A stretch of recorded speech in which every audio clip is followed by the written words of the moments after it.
Ok, buenos días. Comenzamos la clase de hoy. Como siempre haremos una revisión del contenido que vimos la última clase y luego daremos paso al contenido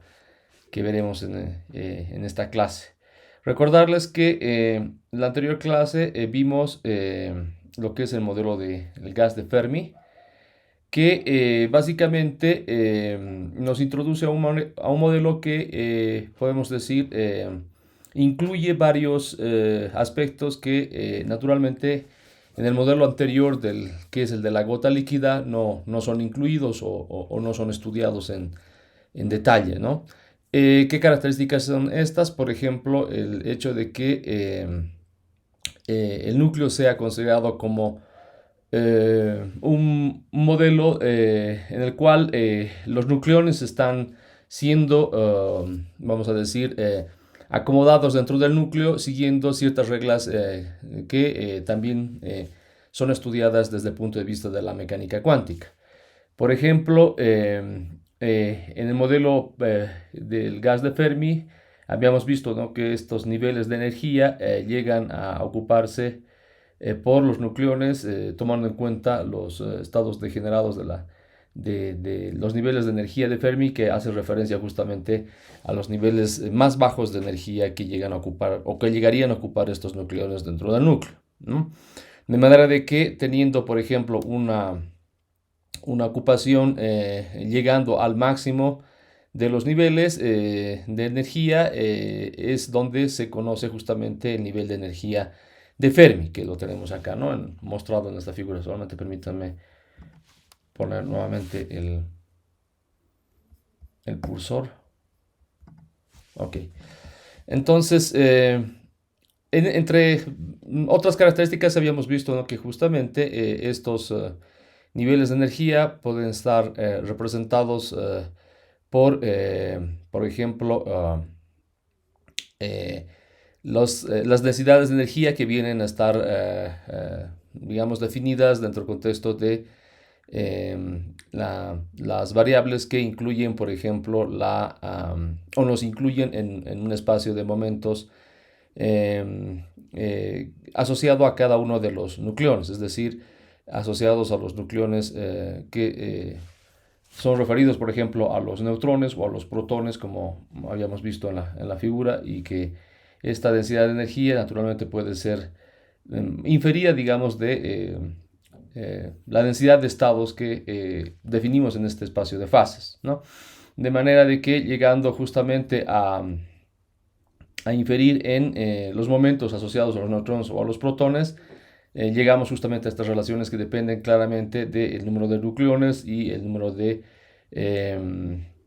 naturalmente, de neutrones o protones en cada caso, ¿no? Lo más, digamos, particular de esto es de que llegamos a estimar la energía de Fermi, ¿no?, que, por ejemplo, se aproxima a este valor que tenemos acá para el caso general de manera de que cuando estudiamos, por ejemplo, la energía promedio, perdón, por nucleón, y para cada caso específico, digamos, podríamos, de hecho, estimar también la energía promedio en este contexto y llegar a, naturalmente, otros valores que son representativos, digamos, dentro de la representación general que se tiene de la energía de Fermi dentro del modelo del gas de Fermi, ¿no? De repente recordando la expresión más representativa de la energía promedio total que tenemos acá expresada, ¿no? Esta nos lleva justamente a incluir ciertos términos que de repente ya los habíamos visto con el pasado estudio del anterior modelo, que es el de la gota líquida, donde justamente introduciendo esta expresión para la energía promedio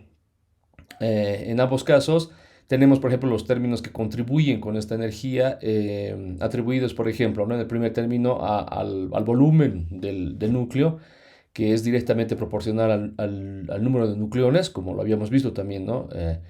para el caso del modelo de la gota líquida. Y el segundo término, por ejemplo, atribuido a el balance de energía, que simplemente hace referencia a la energía que depende justamente del número de protones o el número de neutrones presentes en el núcleo, ¿no? Que también es un término que habíamos visto en el modelo de la gota líquida, ¿no? Solamente que en este caso particular tenemos, digamos, un valor de la contribución en particular del segundo término que difiere justamente de, el término que, recuerden bien, dentro del modelo de la gota líquida viene a ser representado por un valor que viene de un ajuste justamente que se hace, ¿no? a los datos experimentales y viene, esta constante está representada eh, por este valor que es de alrededor de 23 megaelectronvoltios, ¿no? Que es, podemos decir, el doble, más o menos, un poco más del doble de lo que se tiene, por ejemplo, para la expresión con la cual se llega a determinar lo mismo, digámoslo así, pero partiendo de un concepto totalmente diferente que es justamente referido al modelo de gas de Fermi, ¿no? Que como habíamos dicho hace un momento incluye ciertos elementos que desde el punto de vista de la óptica de la mecánica cuántica son, por ejemplo, incorporados en este modelo, ¿no? Bien, entonces finalmente habíamos visto de que este modelo es, bueno, o ha sido, digamos, más estudiado, digamos, el pasado siglo desde que se diseñaron los experimentos basados en colisiones de iones pesados, ¿no? Esto simplemente hace referencia justamente a poder llevar, digamos, a un escenario experimental eh, vamos a decirlo de esta manera, en este escenario experimental, acelerando justamente iones, por ejemplo, de plomo o de algunos otros elementos más pesados, estos colisionarlos o hacer que se choquen, ¿no? Entre unos contra otros en estos aparatos que se conocen como los aceleradores de partículas y de esta manera descifrar vamos a decir, las características más intrínsecas añadidas, por ejemplo, justamente a las propiedades de los propios núcleos, ¿no? que estamos estudiando. Y de esta manera, por ejemplo, llegar a estudiar de una manera un poco más, vamos a decirlo, precisa y de manera experimental las características del núcleo asociadas a estos experimentos, ¿no? Entonces, de esta manera es de que, bueno, simplemente aquí recordarles que con esta figura vimos de que con este tipo de experimentos, ¿no? Lo que uno hace es, a medida que va incrementándose la energía, ¿no? Estos son estos círculos que aquí ustedes ven, representan los iones pesados y simplemente aquí se trata de ilustrar las diferentes configuraciones de las colisiones que podrían, ¿no? ocurrir entre estos iones pesados. Y a medida que vamos incrementando la energía, naturalmente se van haciendo más presentes los efectos relativistas en los núcleos, ¿no? De manera de que la contracción en el espacio, digamos, que hace que los núcleos se vayan, ¿no? Estrechando, es evidente, digamos, ¿no? Bueno, pero más allá de las características relativistas que se incluirían, digamos, este tipo de estudios basado en colisiones, lo más importante es de que se llega a descifrar ciertas propiedades del núcleo cuando éstas justamente llegan a colisionar y prácticamente fragmentarse, ¿no? De manera de que tenemos, por ejemplo, ¿no? Reacciones nucleares en las cuales más adelante iremos hablando con mayor detalle, pero simplemente mencionarles de que con este tipo de experimentos justamente se pudo estudiar las características, por ejemplo, de reacciones que corresponden, por ejemplo, a unas reacciones de fisión nuclear, donde naturalmente sabemos de que al fragmentarse estos núcleos simplemente van formando otros. eh, eh, de esta manera estudiar justamente las propiedades de estos nuevos, digamos, núcleos fragmentados después de la colisión dada, ¿no? De manera de que nos dé más información sobre justamente las propiedades del núcleo que, digamos, en términos generales, lo estamos estudiando como como un conjunto de ¿no? protones y neutrones que sabemos bien, están compartiendo un espacio muy reducido y que estos están finalmente cohesionados por la así denominada fuerza nuclear, ¿no? Que a la escala del núcleo sabemos bien que esta fuerza tiene un corto alcance y que tiene incluso partículas mediadoras con masa, como habíamos mencionado justo cuando estudiamos la propuesta de Yukawa, ¿no? Y que estas partículas mediadoras justamente son atribuidas a los así denominados mesones pi, que son los que median la fuerza nuclear en ese corto alcance, ¿no? Bien, entonces todas estas propiedades finalmente se pueden, podemos decirlo así, estudiar con estos experimentos modernos que en realidad vienen del siglo pasado y que nos llevan finalmente a, por ejemplo, em, em, derivar puntualmente a resultados bastante concretos, ¿no? Por ejemplo, con este tipo de experimentos se pudo comprobar de alguna manera, ¿no?, la no compresibilidad del núcleo, justamente con las colisiones relativistas. Esto se puede comprobar de que el número de nucleones presentes, ¿no?, en los núcleos pesados que forman parte del experimento, estos no llegan como vimos, por ejemplo, a experimentar efectos relativistas, ¿no?, debido a la dinámica, digamos, a las cuales están sujetas. Pero al interactuar unos con otros, esto no nos permite, digamos, no nos permite, podemos decirlo, ir en contra, digamos, de lo que inicialmente se había propuesto con incluso la primera, el primer modelo, que es justamente el que hace referencia al modelo de la gota líquida, que incluso podríamos pensar, ¿no?, que el núcleo pueda ser imaginado como un líquido, no compresible, que naturalmente está compuesto por los nucleones que pueden estar presentes y coexistiendo, digamos, en este espacio reducido que es el núcleo, ¿no? Entonces, estos experimentos nos llevan naturalmente a comprobar de repente esta propuesta que ya venía, de hecho, del modelo anterior, ¿no? Podríamos ver también que la energía mínima por nucleón asociada a los núcleos es correspondiente justamente a este valor, que hace referencia a la contribución del volumen nuclear, ¿no?, que ya habíamos visto también presente, por ejemplo, en el gas de Fermi, ¿no?, que esta contribución viene en esencia a considerar de que el primer término que contribuye con la energía justamente, eh, por ejemplo, con la energía del ligaduro o la energía asociada a los nucleones dentro del núcleo, es directamente proporcional al volumen o al número de nucleones presentes en el núcleo, ¿no?, que también es un término que consideraba la primera propuesta con el modelo de la gota líquida, ¿no? Esto también se puede comprobar, digamos, en estos experimentos. Y el tercer elemento también importante es de que la densidad nuclear se asocia justamente a este valor mínimo del volumen nuclear, que aquí, como ustedes pueden ver en la referencia, es digamos, un resultado que no, digamos, estuvo claro hasta que justamente se reveló los estudios después de las evidencias experimentales que nos condujeron, perdón, a este tipo de estudios y revelar justamente la densidad nuclear asociada justamente a la energía mínima por ejemplo, de ligadura por nucleón, ¿no?, asociada al núcleo. Y de repente, justamente con esta gráfica que también habíamos visto en la anterior clase, ¿no?, nos muestra justamente los potenciales asociados a los posibles, digamos, escenarios en los cuales estudian o que son resultado justamente de estos estudios basados en los experimentos en colisiones, que nos llevan justamente a interpretar de una mejor manera el verdadero comportamiento, por ejemplo, de la energía de ligadura por nucleón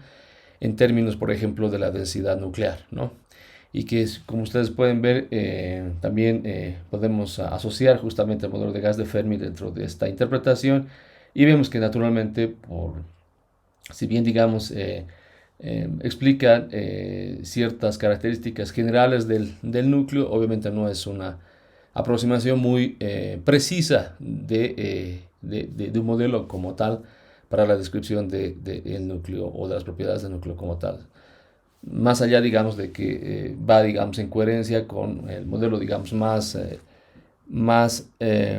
temprano que justamente propone estas propiedades que también son reveladas de alguna manera por los experimentos el siglo pasado, ¿no? Por eso, haciendo referencia nuevamente a los experimentos de colisiones, que como había mencionado, ¿no? Convergerían, digamos, en la coherencia de que podríamos imaginar, digamos, al núcleo como un líquido, ¿no? Digamos, mostrando la propiedad más general de estos, que es justamente la no compresibilidad del mismo. Podríamos asociar una energía mínima por nucleón, que es, justamente corresponde al término que contribuye con el volumen nuclear, digámoslo así, ¿no? Que también se comprueba. Y finalmente, la densidad nuclear, que es, digamos, el tercer elemento que en términos generales podríamos decir que revelan estos experimentos y bueno, no es algo que, digamos, se puede inferir directamente de los modelos que habíamos mencionado hace un momento, ¿no? Bueno, entonces esto nos lleva a el tercer escenario, que es justamente el contenido de la clase de hoy, que habla del modelo de capas, ¿no?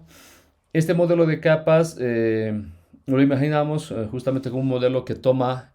en cuenta las propiedades cuánticas de los neutrones y los protones que se mueven en un escenario donde, naturalmente igual, esto es hipotético, podríamos pensar de que nuevamente asociamos una simetría esférica al núcleo y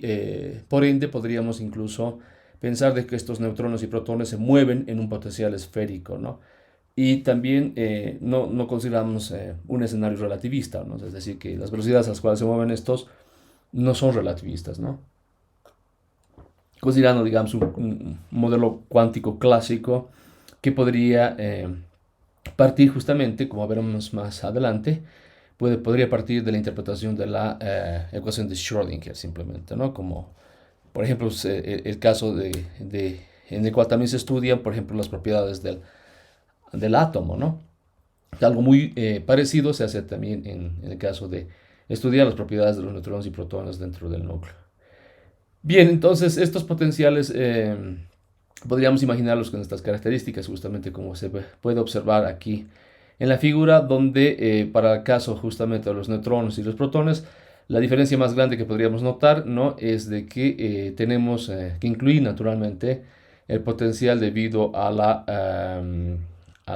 energía de Coulomb o al potencial de Coulomb presente en el núcleo y que afectaría naturalmente o sería susceptible justamente a los protones, ya que estos tienen carga a diferencia de los neutrones, ¿no? Podemos ver que también la energía de Fermi podríamos asociar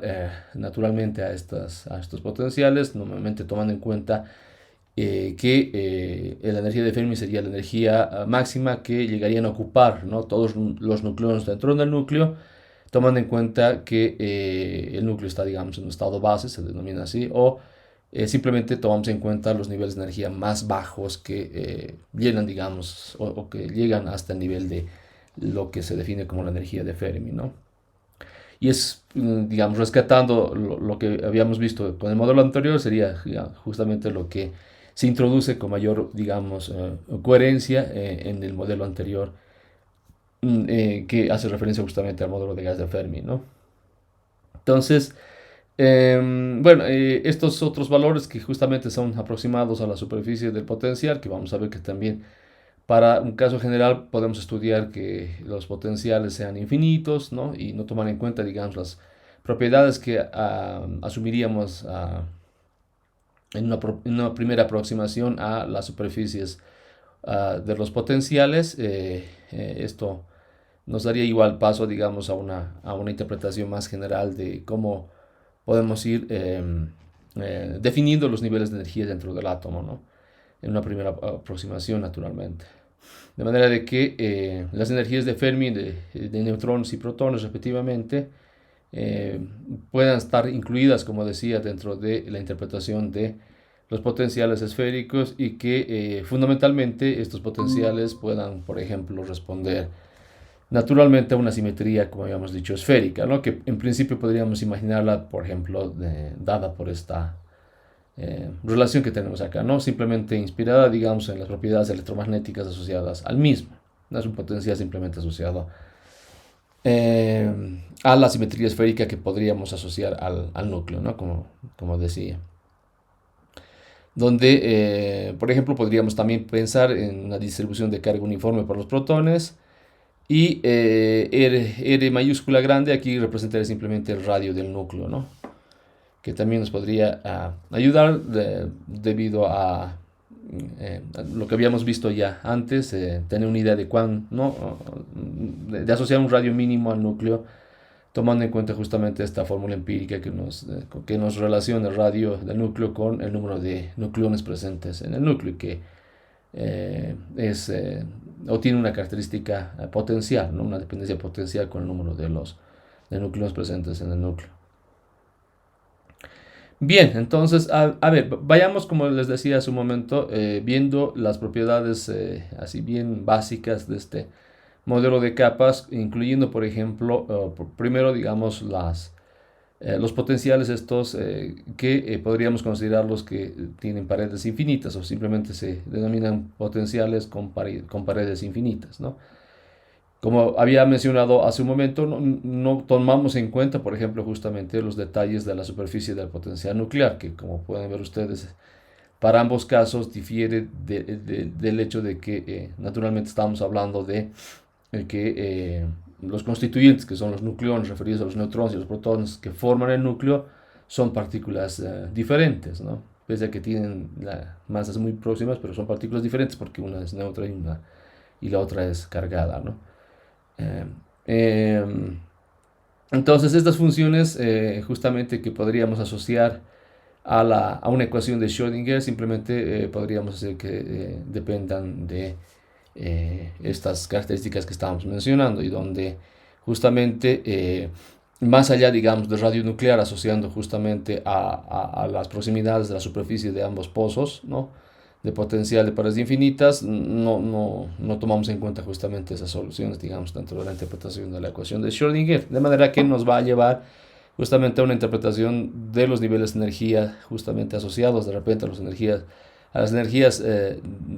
niveles perdón dicho de los niveles de energía de Fermi, que son justamente los niveles más bajos a los cuales estaríamos asociando a los niveles más bajos de energía que estaríamos asociando justamente a cada nivel definido dentro del pozo de potencial, ¿no? Bien, entonces dicho esto,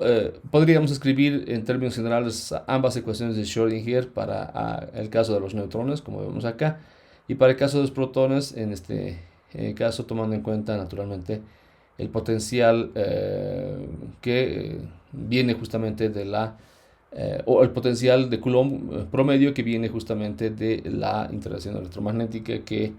estaría presente dentro del núcleo debido a que los protones sentirían naturalmente esta interacción debido a que son partículas cargadas, como habíamos mencionado hace un momento, ¿no? Entonces, no olvidemos que los nucleones son fermiones, eso quiere decir que son partículas que tienen spin semientero. Y estos, naturalmente, podrían seguir el principio de exclusión de Pauli en el momento de ocupar, ¿no?, un mismo nivel de energía, de modo de que si tenemos el caso de los neutrones o protones que ocupan un mismo nivel de energía, estos naturalmente tendrían que representar diferentes números cuánticos, haciendo referencia, por ejemplo, al número de spin de los mismos, ¿no? Y de esta manera, así podríamos justificar de que puedan ocupar un mismo nivel de energía, ¿no?, estas partículas. Bien, entonces aquí estaríamos nuevamente introduciendo, como el caso del gas de Fermi, que también incluía justamente esta propiedad, si recuerdan bien, estaríamos también incluyendo lo mismo en este modelo, naturalmente, que ahora definiríamos o llegaríamos, digamos, a definir los niveles de energía partiendo, digamos, ¿no?, de la ecuación de Schrödinger para ambas partículas, es decir, para los neutrones y los protones, ¿no? Entonces, nuevamente, estos niveles de energía estarían ocupando o serían asociados justamente a los niveles más bajos de energía, que justamente eventualmente corresponderían a los niveles de energía de Fermi y que alcanzarían el máximo de la ocupación en este rango de energías bajas, llegando justamente a la energía de Fermi, que es la que se muestra, ¿no? en los pozos de potencial, y es, que también, es la que también tomamos en cuenta en la interpretación del gas de Fermi, ¿no? Y de esta manera llegamos a definir justamente la energía de Fermi dentro de los niveles de esta, o asociados a los estados de niveles más bajos de energía en esta, en esta configuración cuántica, digamos, para los neutrones y los protones. De manera de que vamos a tener justamente las energías de Fermi asociadas a los neutrones y las energías de Fermi asociadas a los protones de una manera natural, ¿no? Ahora, volviendo, digamos, a la ecuación de Schrödinger, la imaginamos naturalmente en tres dimensiones, bueno, podemos concentrarnos en la solución de la misma, obviamente concentrándonos en la parte, por ejemplo, radial, y luego en la parte angular, ¿no? De manera de que, por ejemplo, de la parte angular llegaremos justamente a las soluciones, si estamos, digamos, en una simetría esférica de los armónicos esféricos, ¿no? Y en la parte radial llegaríamos a la definición de la ecuación así denominada de Bessel, ¿no? Que nos lleva justamente a la definición de las soluciones del mismo en términos de los números cuánticos que vamos a introducir justamente dentro de la definición de esta solución. Por ejemplo, estos números asociados a este L y M definirán justamente los números cuánticos de momento angular, ¿no? Asociados a L, y que parte desde 0 hasta infinito. Y cada uno de estos naturalmente me irán definiendo ya dentro del modelo. Y esto es, de repente, recuerden las físicas modernas que han pasado, esto es lo mismo que se hace cuando se asocia la ecuación de Schrödinger al átomo, por ejemplo, de hidrógeno. De qué manera de que, bueno, no solamente, ¿no?, al átomo de hidrógeno, de manera de que los números cuánticos que podamos asociar a esta ecuación, ¿no?, definen justamente los niveles de energía, y aquí podemos pensar de que somos incluso conservativos, de manera que utilizamos estas letras, ¿no?, S, P, D, F, G, H, I, que se asocian justamente a los niveles, desde los niveles más bajos de energía, asociados a los niveles naturalmente, o a los valores más bajos de L,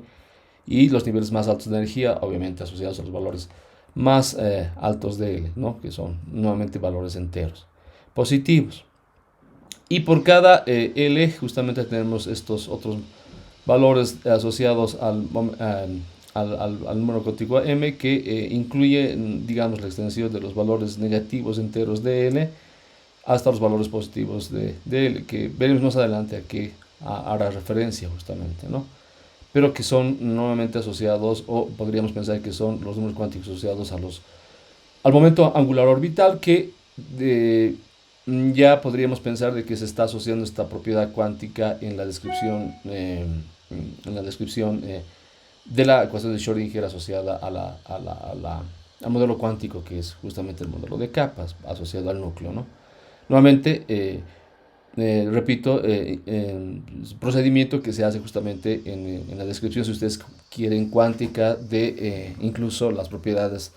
de los átomos que se estudian, ¿no?, o comenzando con el átomo de hidrógeno, por ejemplo, ¿no? Entonces,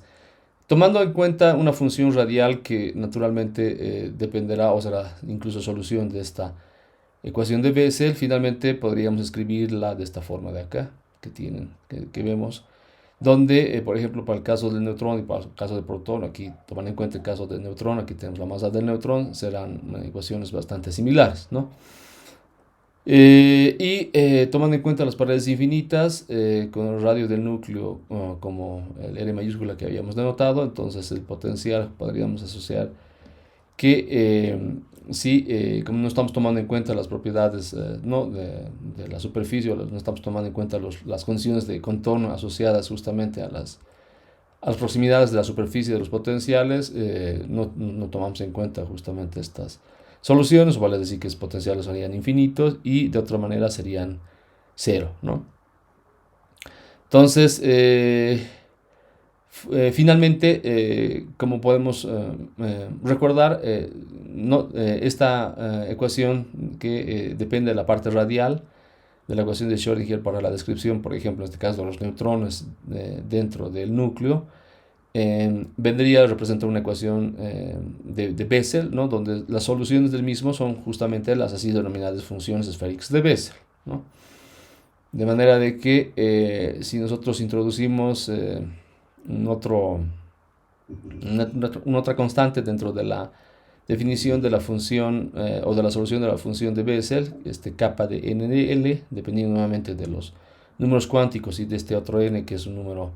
entero que vamos a incluir a las soluciones, porque no olvidemos que son una serie de soluciones que siguen, ¿no? Que siguen, digamos, las varias soluciones asociadas a las funciones esféricas de Bessel. Simplemente podríamos escribir finalmente esta dependencia en términos, ¿no? de los parámetros que vienen asociados, por ejemplo, a la energía, no se olviden, clásica asociada a a la ecuación de Schrödinger, en términos de la energía total asociada al neutrón, por ejemplo, y los parámetros, ¿no? cuánticos asociados justamente a la constante de Planck reducida. Entonces, nuevamente, cuando hacemos, digamos, referencia a las funciones esféricas de Bessel, uno podría, ¿no? comprobar de que estas funciones tienen, o estas soluciones, mejor dicho, tienen esta forma, ¿no? De ahí justamente la inclusión necesaria, digamos, de este número entero n, que hará referencia justamente a la sucesión de todas estas soluciones dentro de esta interpretación que estamos haciendo, ¿no? de las funciones esféricas de Bessel. Y estas identidades, recuerden bien, esto lo han debido ver en métodos, se conocen como las identidades de Rayleigh, asociadas justamente a las funciones esféricas de Bessel. De manera de que, bueno, volviendo, digamos, a analizar, digamos, el primer caso,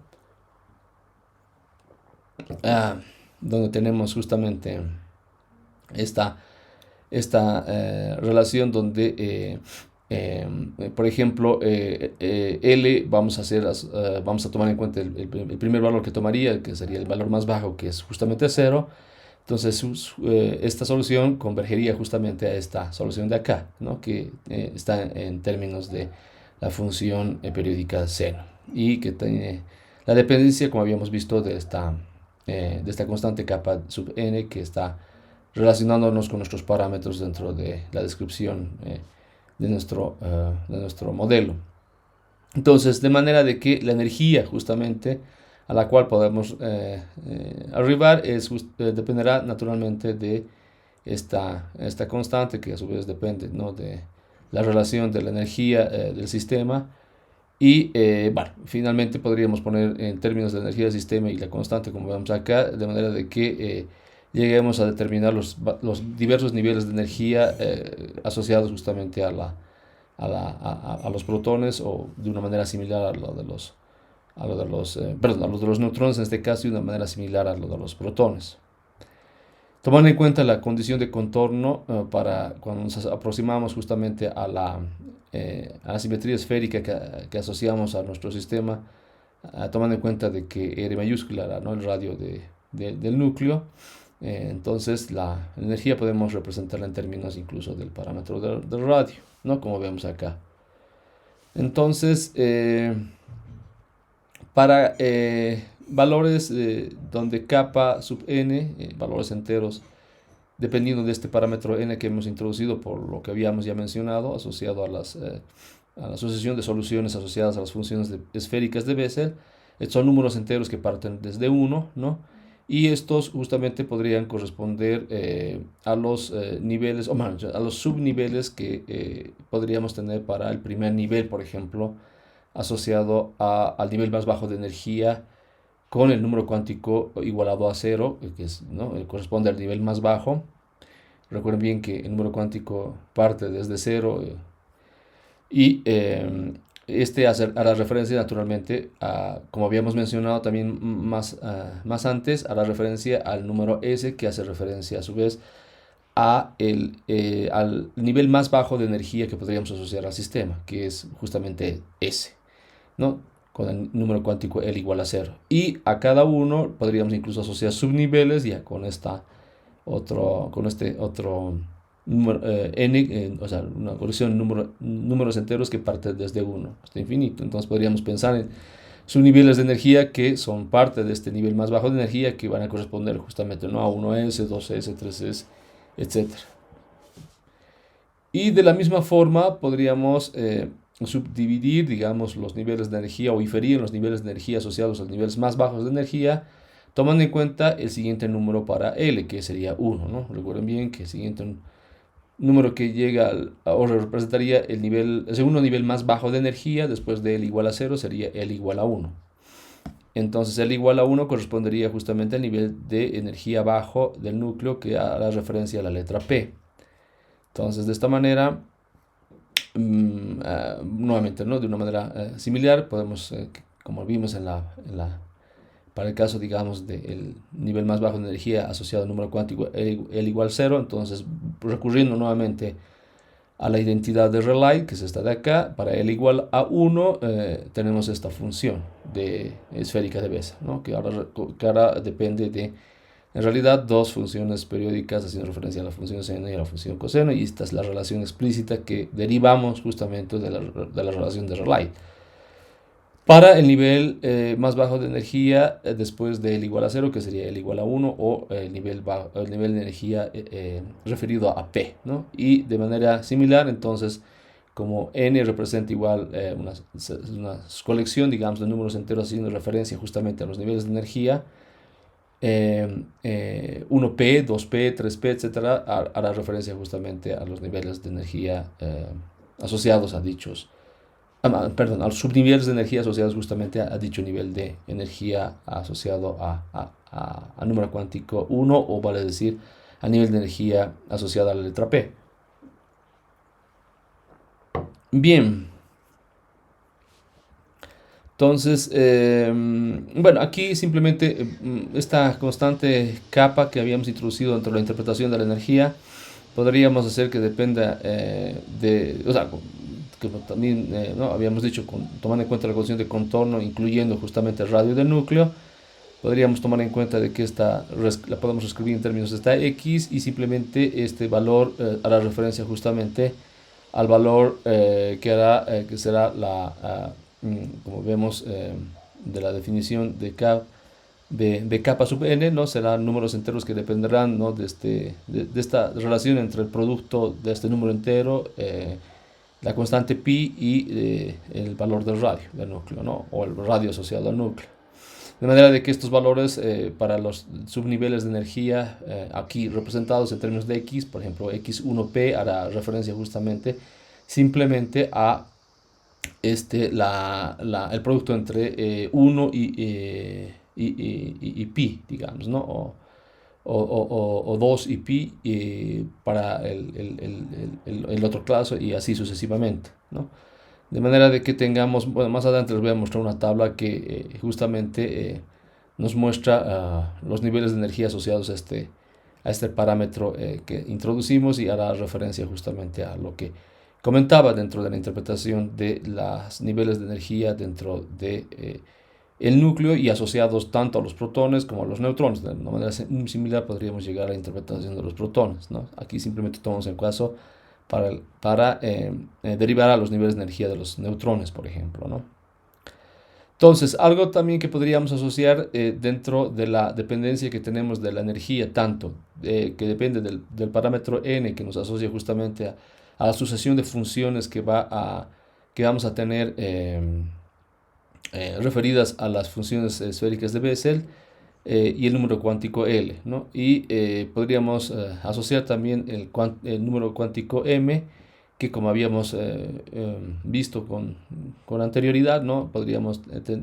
hacer una interpretación del mismo, haciendo referencia justamente al momento angular orbital, que depende justamente del número cuántico L, y que tiene, digamos, esta relación que habíamos visto, ¿no?, tomando en cuenta justamente los números enteros negativos también asociados al mismo. Bueno, de manera de que podemos escribir, digamos, esa dependencia como la tenemos en cuenta acá. Podríamos hacer de que esta sea explícitamente a 2 veces el valor del número cuántico L más 1, haciendo referencia justamente al valor cuántico referido al momento angular. Y bueno, tomando en cuenta, digamos, el momento angular dentro de la interpretación cuántica que estamos haciendo para el caso particular que tomamos de los pozos infinitos, ¿no? Por ejemplo, no tomamos en cuenta el acoplamiento que podría existir, digamos, entre el spin intrínseco al neutrón o al protón y el momento angular, que es justamente lo que veremos más adelante que se incluye, pero modificando un poquito la interpretación de la misma ecuación de Schrödinger en esta aproximación, en esta primera aproximación que estamos haciendo del modelo eh, cuántico o de capas del núcleo, ¿no? Pero sabemos que justamente los valores naturalmente que vienen asociados al valor de spin, o sea, solamente son dos, ¿no? O es un medio o es menos un medio, y esto podría tomarse en cuenta en el momento de justamente incorporar eh, el valor cuántico m asociado justamente al valor cuántico L, que nos define los distintos niveles de energía dentro del núcleo, ¿no? Y de manera de que esta dependencia la asociemos justamente a esta relación que tenemos acá, 4L más 2 asociado al valor cuántico de momento angular, tomando en cuenta justamente los dos únicos valores que se toman para los valores cuánticos de spin. Entonces, ¿qué podríamos concluir? En este caso de que el pozo que estamos incluyendo, infinito, o el pozo cuadrado infinito, nos define justamente todos los estados de energía que podríamos imaginar, que podríamos asociar a cada caso, tanto para los neutrones como para los protones, y que justamente pueda revelarse, si vale el término, precisamente los niveles más bajos de energía hasta naturalmente llegar eventualmente a la energía de Fermi dentro de la descripción que ya con anterior vimos, por ejemplo, del modelo de gas de Fermi, que seguramente encontraremos similitudes. Aquí lo que estamos haciendo justamente con una incorporación de una descripción estrictamente cuántica del modelo del núcleo asociado a los protones y a los neutrones es partir justamente de una ecuación de Schrödinger asociada a la dinámica de los mismos y tomar en cuenta justamente toda la interpretación que podemos hacer de la solución de esta ecuación de Schrödinger para ambos y rescatando, como también había mencionado, la, la misma estrategia que se toma justamente para hacer la descripción, por ejemplo, cuántica de los átomos, ¿no? De manera de que los números cuánticos que aparecen justamente en la descripción de la ecuación de Bessel, ¿no? Fundamentalmente el número cuántico L hará referencia justamente a los niveles de energía que están representados en cada caso, ¿no? Tomando en cuenta justamente este pozo cuadrado infinito. Y de manera de que partiendo justamente de esta interpretación así bien sencilla que estamos haciendo, ¿no? De hecho ya bueno, no se reproducen, digamos, otros efectos que se ven más adelante, ¿no? Y que hacen referencia justamente a los así llamados números mágicos, que es justamente lo que vamos a ver dentro de un momento más, pero lo dejaremos esto para la segunda parte de la clase, ¿sí? Y en este entendido justamente podríamos pensar de que tomando en cuenta este modelo bien básico este modelo cuántico bien básico de la interpretación del núcleo como tal, ¿no? Y de las propiedades del mismo, lo que podríamos decir es de que llegamos a una interpretación de los niveles de energía precisos, digamos, ¿no? Definiéndose estos en función justamente de la solución de la ecuación de Schrödinger enfocada justamente a la parte radial y de manera de que los distintos niveles de energía asociados a los mismos vendrían justamente a estar representados o asociados a los niveles más bajos de energía del núcleo y que eventualmente, como habíamos mencionado, llegarían a ocupar todos estos niveles hasta llegar a la energía de Fermi en ambos casos, ¿no? Entonces, el hecho de que no se reproduzcan justamente, en particular, lo que habíamos mencionado, los números así denominados mágicos, es un hecho que también ya habíamos advertido, digamos, con cierta anticipación, y es justamente el hecho de que no tomamos en cuenta, por ejemplo, el acoplamiento que podría existir entre el spin y el momento angular, que modificaría un poquito el escenario y que es algo que de una manera natural se lo introduce dentro del espíritu de este modelo, pero lo vamos a ver un poquito más adelante en la segunda parte. Bien, entonces me gustaría quedarme aquí por esta primera parte y volvemos dentro de un momento a continuar con la segunda parte de la clase. Gracias.